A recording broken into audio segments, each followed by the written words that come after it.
Good morning, students. Welcome to the physics class. Today we will discuss resonance in AC circuit. So, what is resonance? Basically, we have discussed LCR circuit. In LCR circuit, the total resistance offered by three components, that is resistor, inductor, and capacitor, is the impedance, that is Z. So, when the Z is minimum, that is the opposition to current is minimum, at that time we can say the current will be maximum. So this condition, when the Z is minimum and current is maximum, that condition is called the resonance. So we can also calculate the resonance. So when here in the equation we can see when XL is equal to XC, then omega L will be equal to 1 by omega C. So in this equation we can say the Z will be equal to R, that is Z is minimum and I is maximum.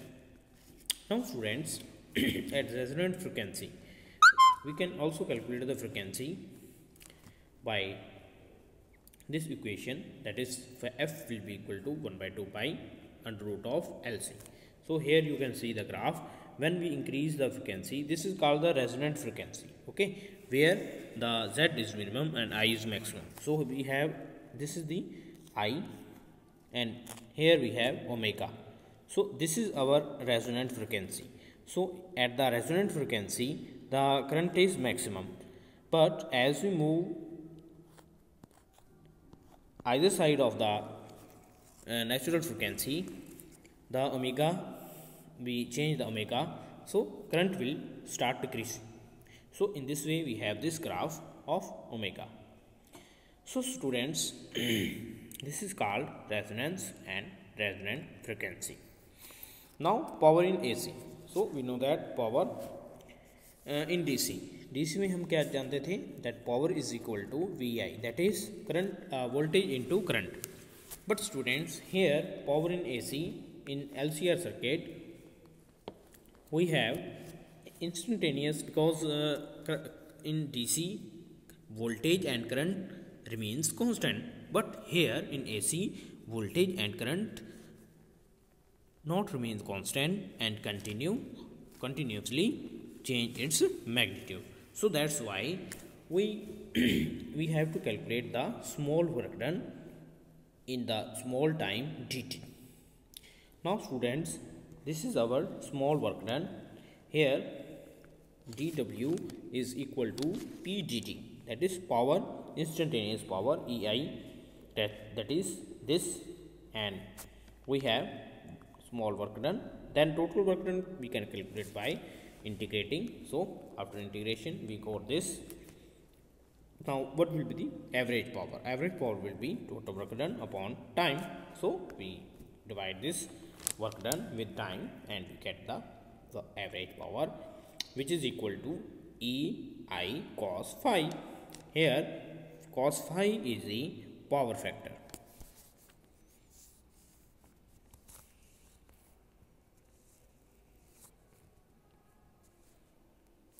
So that is the power factor. And now we have power in AC with simple R. अगर सिर्फ R ही use करें then phi will be 0 and P average will be EI. Similarly, if we use only inductor then phi will be minus pi by 2, and here we have formula, that is P average will be equal to 0, and in capacitor again phi is pi by 2, so cos pi by 2 is 0, so power average will be 0. Next we have wattless current. What is wattless current? Suppose this is I and this is E, okay. So this I has two components, that is one in the direction of E and one perpendicular to the E. So these are the two components. Now which is in direction of E will be I cos phi and other will be I sin phi.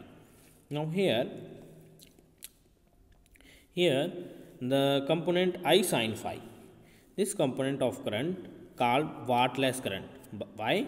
Because the component I sin phi does not contribute to power along EV. तो इसमें इसका कोई जो power है वो नहीं देता ये current, so that's why it is wattless current. Next we have LC oscillations. What is LC oscillations? Similarly, we have LC oscillations. If we connect a charged capacitor with a conductor, then electrical oscillations are produced, which are constant in magnitude and constant in amplitude, that are called LC oscillations. Now students, how they are produced we will discuss now. Now in this condition, in first diagram, here UE, that is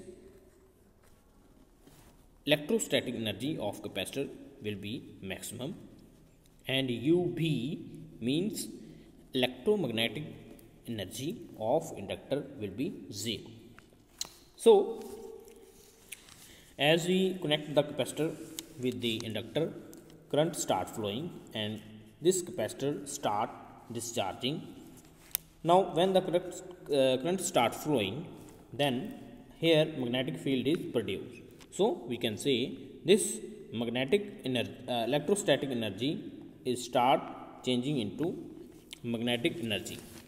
Here completely all the electrostatic energy is converted to magnetic energy, and here you can see that when it has lot of magnetic field, magnetic flux, and when magnetic flux linked with this coil changes, then current produced, and this current will